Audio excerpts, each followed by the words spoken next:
La madera de la embarcación funeraria hallada en la tumba del faraón Sesostris III fue fechada del año 1670 antes de la era común. Al duramen de un gigantesco secuoya de California, que tenía 2.905 anillos anuales al momento de ser derribado en 1874, se le fechó del año 760 antes de la era común. Envolturas de lino de los rollos del Mar Muerto, fechados del I o II siglo antes de la era común, por su estilo de escritura, al ser fechados por su contenido de radiocarbono, arrojaron una edad de 1900 años. Un trozo de madera hallado en el monte Ararat, considerado por algunos como posiblemente madera del Arca de Noé, resultó ser solamente del año 700 de la era común. En efecto, madera antigua, pero no como para preceder al diluvio. Unas sandalias de cuerda tejida, desenterradas de una capa de piedra pómez volcánica en una cueva de Oregón, en Estados Unidos, arrojaron una edad de 9.000 años. Se halló que la carne de un pequeño mamut que estuvo congelado en terreno siberiano por miles de años tenía 40.000 años de antigüedad. ¿Son confiables estas fechas? El famoso carbono 14 o radiocarbono fecha los restos de cosas que en un tiempo estuvieron vivas. Pero, ¿lo hace realmente? Bienvenidos amigos de Pixelando la Historia nuevamente. Hoy vamos a considerar el carbono 14 y la arqueología. De los diferentes métodos de fechar científicos, el más fidedigno es el de los relojes radiactivos. Estos dependen de la velocidad de los procesos de la desintegración radiactiva, mientras que otros métodos dependen de procesos de envejecimiento que pueden apresurarse o disminuir su paso en medio de diferentes condiciones ambientales, tales como el cambio de temperatura. Se ha demostrado que los extremos en las condiciones externas no afectan el ritmo de la desintegración radiactiva. Hay diferentes métodos de fechar por desintegración radiactiva, como pueden ser los métodos de uranio-plomo, rubidio-estroncio o potasio-argón. Pero todos estos relojes funcionan tan lentamente que son o de muy poca o de ninguna utilidad al estudiar problemas arqueológicos. Se necesita algo que sea mucho más rápido para equipararse con la escala de tiempo de la historia humana. El reloj de radiocarbono ha satisfecho esta necesidad. El carbono 14, un isótopo radioactivo del carbono 12 ordinario, fue descubierto durante experimentos de aceleración atómica hechos en un ciclotrón. Luego fue hallado también en la atmósfera terrestre. Emite débiles rayos beta que pueden contarse con un instrumento adecuado. El carbono 14 tiene un periodo de semidesintegración de solamente 5.700 años, lo cual es adecuado para fechar cosas asociadas con la historia primitiva del hombre. Los elementos radiactivos como el uranio-plomo o el potasio-argón son de larga duración al compararlos con la edad de la Tierra. Por lo tanto, han existido desde la creación de la Tierra hasta el día actual. Pero el radiocarbono tiene una existencia tan corta con relación a la edad de la Tierra que solamente puede hallarse todavía presente si de alguna manera se le ha producido constantemente. Esto se ha realizado mediante el bombardeo de la atmósfera por los rayos cósmicos, que convierten los átomos de nitrógeno en carbono radiactivo. Los estudios de Edward Leavy, descubridor del radiocarbono, tuvieron su origen en un descubrimiento realizado por el físico norteamericano Sergei Korf en 1939. El trabajo de Korf afirmaba que la Tierra era constantemente bombardeada por rayos cósmicos que producían neutrones. Leavy, que había trabajado con el tritio, un isótopo radioactivo del hidrógeno, ya sabía de la existencia de aquellas partículas en la atmósfera, algo que iba a resultar fundamental de cara a su posterior trabajo con el carbono 14. La reacción del nitrógeno con estos neutrones da origen al carbono 14 radiactivo en 9 reacciones de cada 10, y al tritio en la reacción restante. Como resultado de todo ello, la atmósfera contendría pequeñas trazas de carbono 14, e incluso partículas más pequeñas de tritio.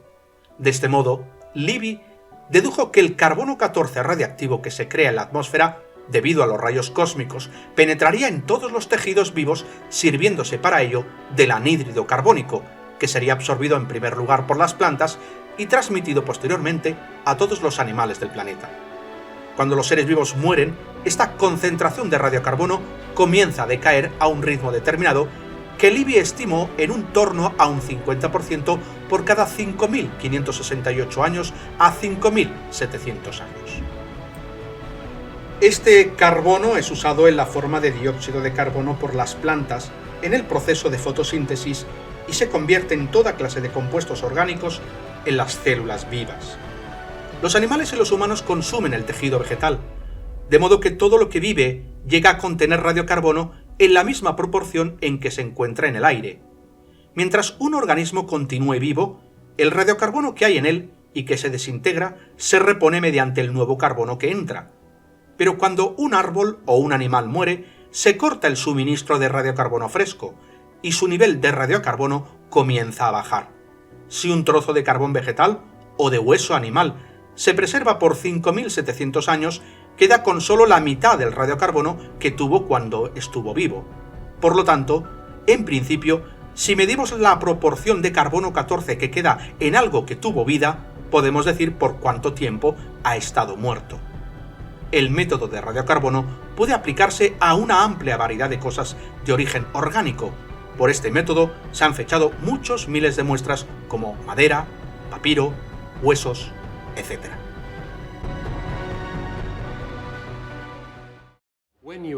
Cuando se oye a algunos científicos hablar de la datación por carbono 14, se debería pensar que es tan invulnerable como la gente creía que era el Titanic a comienzos del siglo pasado.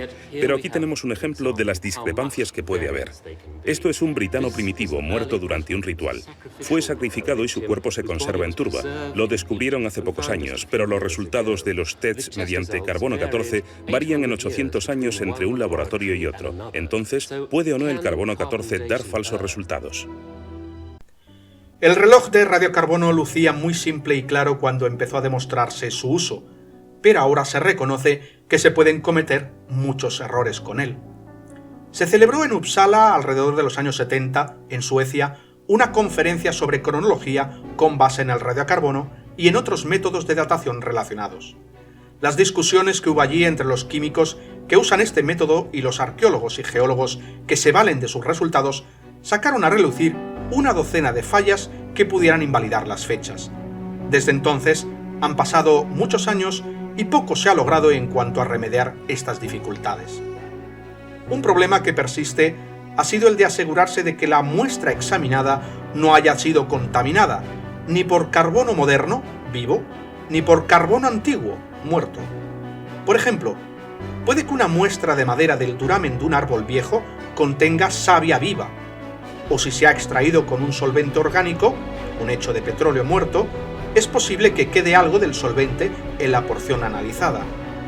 Puede ser que raicillas de plantas vivas penetren en el carbón vegetal antiguo enterrado, o puede que este haya sido contaminado con betún, de mucha más antigüedad, difícil de remover. Se han hallado crustáceos vivos con carbonato que ha venido de minerales que han estado enterrados por mucho tiempo, o de agua de las profundidades oceánicas donde el carbonato estuvo por miles de años. Todas estas cosas pueden hacer que un espécimen parezca más viejo o más joven de lo que en realidad es. El mayor error en la teoría de la datación por radiocarbono está en la suposición de que el nivel de carbono 14 en la atmósfera ha sido siempre igual al de la actualidad. Ese nivel depende primeramente de la proporción a que lo producen los rayos cósmicos. A veces los rayos cósmicos despliegan gran variedad de intensidad debido a cambios en el campo magnético de la Tierra. A veces las tormentas magnéticas solares aumentan por 1000 veces los rayos cósmicos durante unas horas.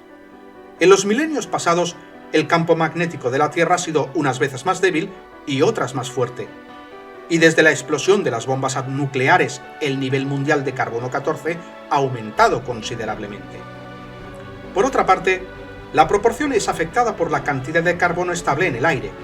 Las grandes erupciones volcánicas añaden cantidades sustanciales al depósito de dióxido de carbono estable, diluyendo así el radiocarbono. Durante el siglo pasado, la quema de combustibles fósiles a un ritmo sin precedente, especialmente el carbón y el petróleo, ha incrementado de manera permanente la cantidad de dióxido de carbono en la atmósfera. Con el fin de fechar objetos arqueológicos descubiertos, también se ha empleado el reloj de radiocarbono y otros métodos modernos. No obstante, el siguiente comentario de Ernest Wright, arqueólogo, pone de manifiesto que este método carece de una total exactitud. Puede advertirse que el nuevo método de carbono 14 para fechar ruinas antiguas no ha estado tan exento de error como se esperaba. Algunas pruebas han dado resultados que sin duda eran erróneos, probablemente por diversas razones. Por el momento, solo es posible confiar en los resultados sin cuestionarlos cuando se han hecho varias pruebas con resultados casi idénticos y cuando mediante otros métodos de cálculo parece confirmarse la fecha. Más recientemente, la Nueva Enciclopedia Británica comentó: cualquiera que sea la causa, parece fuera de duda que la datación con carbono 14 carece de la exactitud que los historiadores tradicionalistas quisieran que tuviese. Hay, por lo tanto, problemas que implican fijar fechas tomando como base objetos hallados en excavaciones arqueológicas. Brevemente se puede decir que, en la ausencia de inscripciones fechadas, datar por medio de objetos, como por ejemplo cascos de alfarería, solo puede ser comparativo. Es decir, el arqueólogo solo puede afirmar que este estrato particular y su contenido de este montículo deben pertenecer al mismo periodo general, o ser anterior o posterior que aquel estrato de aquel montículo. De este modo, se forma una secuencia cronológica general, pero siempre sujeta a corrección y cambio, cambios que a veces suponen cientos de años.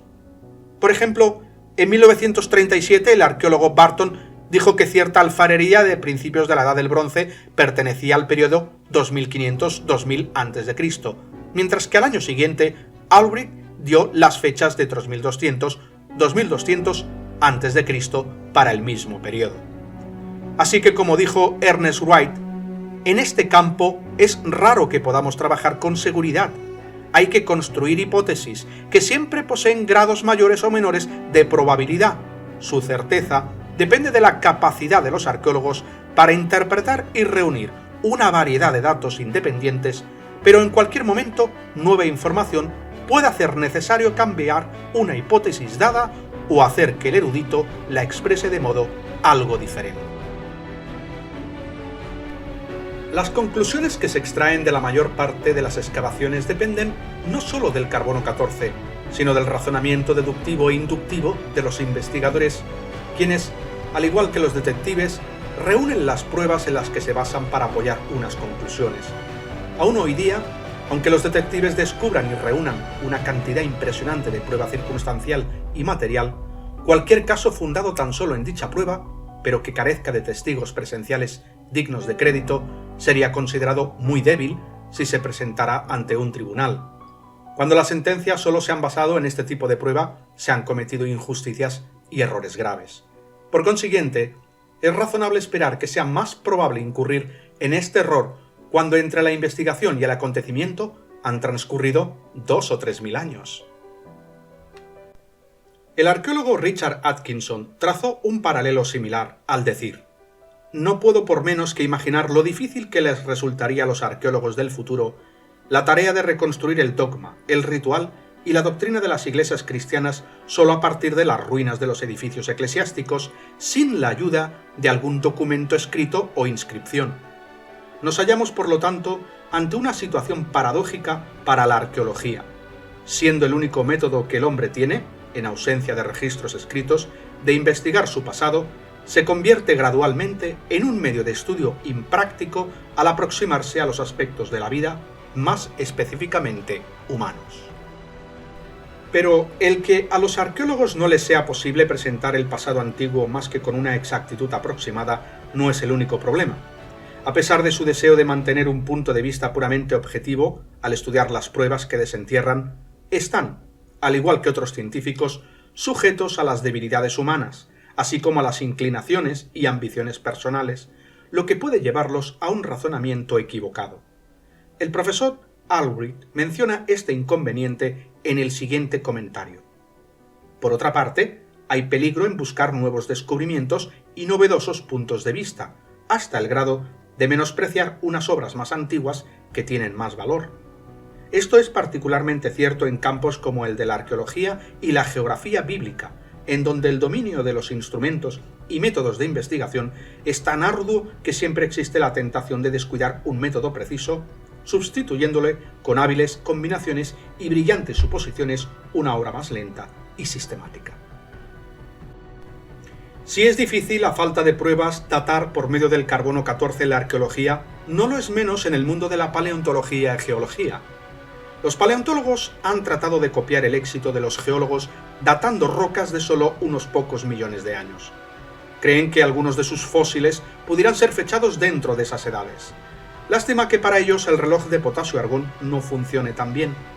Por supuesto, los fósiles no se hallan en rocas ígneas, sino únicamente en sedimentos, y para estos la datación radiométrica por lo general no es confiable. Vemos una ilustración de este hecho cuando unos fósiles han quedado enterrados bajo una gruesa capa de ceniza volcánica que con el tiempo se ha consolidado para formar una toba volcánica. En realidad, esto es un estrato sedimentario, pero hecho de materia ígnea que se solidificó en el aire. Si puede fecharse, sirve para dar la edad del fósil que encierra. Un caso como ese ocurrió en la garganta de Olduvai, en Tanzania, donde se hallaron fósiles de animales parecidos a monos que atrajeron la atención porque sus descubridores alegaron que estos estaban vinculados a los humanos. Las primeras mediciones del argón en la toba volcánica en que se hallaron los fósiles dieron una edad de 1.750.000 años, pero mediciones posteriores, hechas en otro laboratorio competente, indicaron que los fósiles eran medio millón de años más jóvenes. Muy desilusionador para los evolucionistas fue el descubrimiento de que las edades de otras capas de toba por encima y por debajo de la capa en que se hallaron los fósiles no eran consecuentes. A veces, la capa superior tenía más argón que la capa inferior. Pero, hablando en sentido geológico, eso está mal. La capa superior tenía que haberse depositado después que la capa inferior y debería tener menos argón. En conclusión, muchos expertos reconocen que estos métodos no son tan fiables y hay ejemplos que fallan en la datación en estos campos. Aunque en ocasiones se ha recurrido a la técnica de fechar con radiocarbono, este método tiene claras limitaciones. La revista Science dijo al respecto en una ocasión: el caso que parece que llegará a convertirse en un ejemplo clásico de irresponsabilidad del C-14 es el de la aldea prehistórica de Jarmo en el nordeste de Irak.